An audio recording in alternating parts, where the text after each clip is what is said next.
राम की नगरी अयोध्या में फिर सामने आया एक नया चमत्कार जब गिद्ध जटायु के साथ साथ बंदरों ने भी किया भगवान राम का सत्कार। 22 जनवरी को अयोध्या के अलावा पूरे देश में मची खलबली जब पीएम मोदी और योगी जी के साथ राम का स्वागत करते दिखेंगे।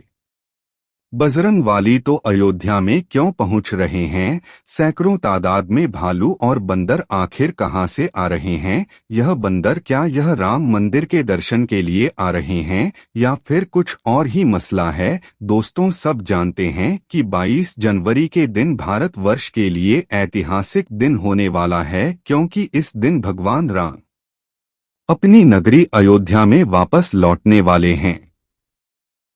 और इसी खास दिन के लिए भारत के प्राइम मिनिस्टर नरेंद्र मोदी जी खुद राम मंदिर का उद्घाटन करने वाले हैं और इनके अलावा सीएम योगी और सचिन तेंदुलकर जैसे बड़े बड़े सेलिब्रिटी कार्यक्रम में हिस्सा लेने के लिए आने वाले हैं। और इनके अलावा विदेशों में भी कई बड़ी हस्तियां राम मंदिर आयोजन में देखने को आने वाली है। तो राम की जन्मभूमि अयोध्या वैसे तो भगवान राम के जन्मस्थान से पूरी तरह से जानी जाती है, लेकिन अयोध्या में जब आप आएंगे तो आपको अयोध्या के मठ, मंदिर और गलियों में बंदर जरूर देखने को मिलेंगे। इन्हीं बंदरों को अयोध्यावासी बजरंगबली का रूप भी मानते हैं और इसके साथ ही उन्हें पूजते भी हैं।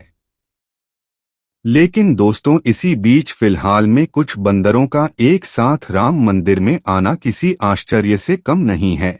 या दोस्तों, हाल ही में कुछ बंदरों के ग्रुप को अयोध्या राम मंदिर में देखा गया है। अब आप इसे चमत्कार कहें या फिर कोई सहयोगी, लेकिन कुछ लोगों का मानना है कि भगवान राम के लौटने की खुशी में बजरंगबली दर्शन के लिए खुद अयोध्या आए हैं। लेकिन क्या है इसकी पूरी सच्चाई जानेंगे आज के इस वीडियो में, और साथ ही अयोध्या के राम मंदिर से जुड़े कुछ और दिलचस्प किस्सों के बारे में चर्चा करेंगे। तो बने रहिए यह वीडियो के अंत तक और कमेंट में जय श्री राम लिखना मत भूलिएगा।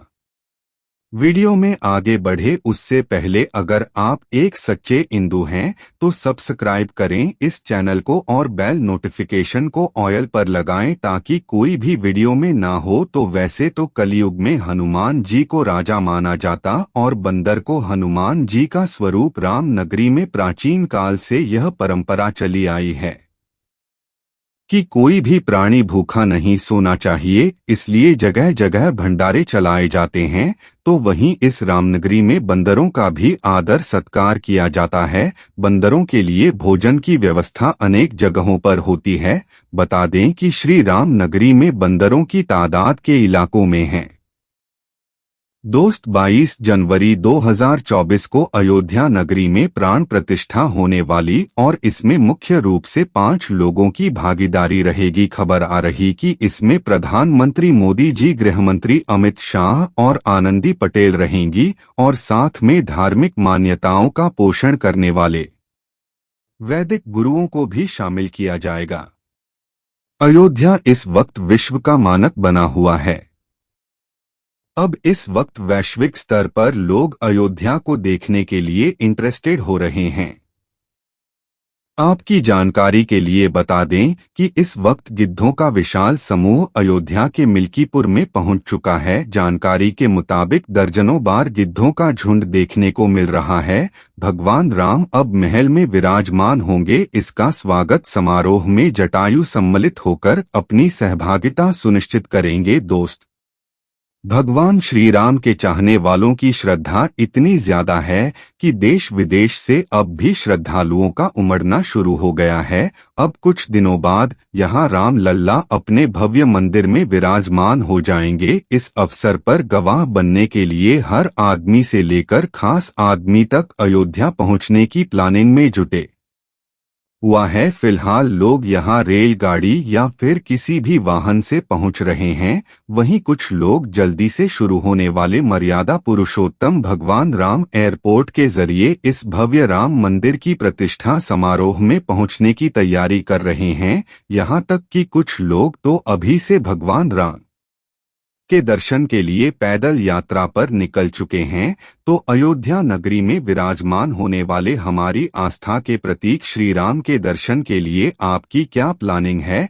कमेंट में बताएं। अयोध्या में राम मंदिर निर्माण और उसका उद्घाटन लगातार सुर्खियों में। धार्मिक अंतर राष्ट्रीय इम्पोर्टेंस के स्थान पर विकास की नई स्टोरी लिखने की तैयारी है। तमाम मॉडर्न व्यवस्थाओं के साथ साथ यहां शहर में सुविधाओं और व्यवस्थाओं का विकास किया जा रहा है। बता दें कि अयोध्या में एयरपोर्ट, रेलवे स्टेशन के साथ साथ बस टर्मिनल और आवागमन को सुगम बनाने वाली तमाम सुविधाएं विकसित की जा रही है। बता दें कि अयोध्या आने वाले श्रद्धालुओं और यात्रियों को एयरपोर्ट, रेलवे स्टेशन के साथ साथ अंतर्राष्ट्रीय बस अड्डा यानी कि ISBT की सौगात मिली है।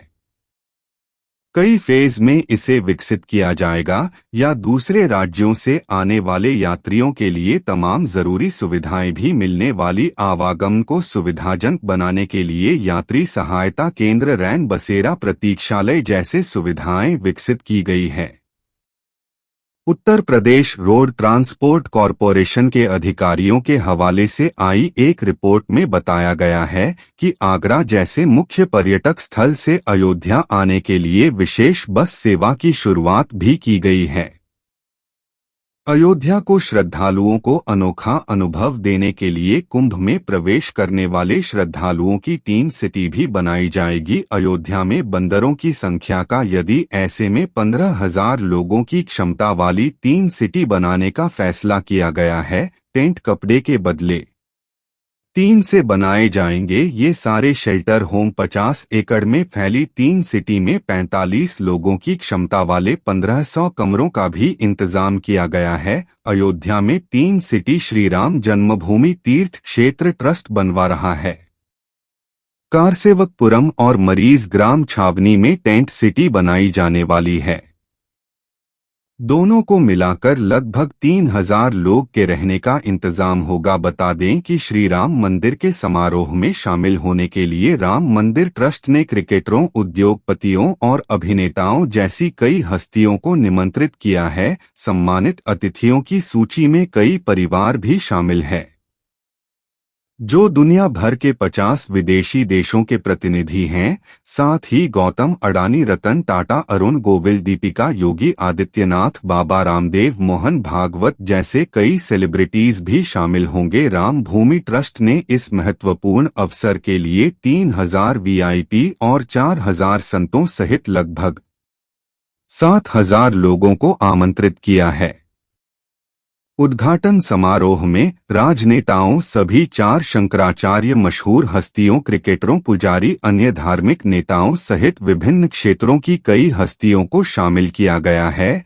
दोस्तों, फिलहाल में अयोध्या से जानकारियां सामने निकलकर आ रही है कि मर्यादा पुरुषोत्तम श्री राम की जन्मभूमि अयोध्या उरी में अचानक से गिद्धों का झुंड सामने आया है। सभी के मन में सवाल है कि आखिर कहां से आया यह गिद्धों का झुंड। किसी को कुछ समझ में नहीं आ रहा है। मतलब इस वक्त अयोध्या में बड़ी संख्या में गिद्ध पहुंच चुके हैं, यानी कि यहाँ के लिए बहुत ही आश्चर्यजनक बात है। इसको भगवान की कृपा कहें या कुछ और पशु पक्षी सहित अयोध्या में अब जटायु भी आ गए हैं। लोगों का मानना है कि निश्चित ही यह भगवान राम का प्रभाव है। आपका इस बारे में क्या कहना, कमेंट बॉक्स में जरूर बताएं। 200 वर्षों पहले इन गिद्धों को बड़े बड़े झुंडों में खेतों में और जंगलों में घूमते हुए देखा जाता था, लेकिन आजकल इनकी जातियां निरंतर विलुप्त होती जा रही है। अब फिर से आध्यात्मिक नगरी अयोध्या में गिद्धों को फिर से कर खुशी की अनुभूति हो रही है। लगता है आध्यात्मिक नगरी अयोध्या दिव्य शक्तियां भी बराबर अपना काम कर रही है। दोस्तों, आपको बता दें कि भगवान श्री राम के परम भक्त फ्रिगेट दराज जता रहे हैं। तो भगवान श्री राम की नगरी अयोध्या के बारे में आपकी राय क्या है, कमेंट में बताएं। और इसी के साथ आशा करते हैं कि आपको आज की हमारी वीडियो जरूर पसंद आई होगी। अगर पसंद आई हो तो एक लाइक जरूर करें। धन्यवाद।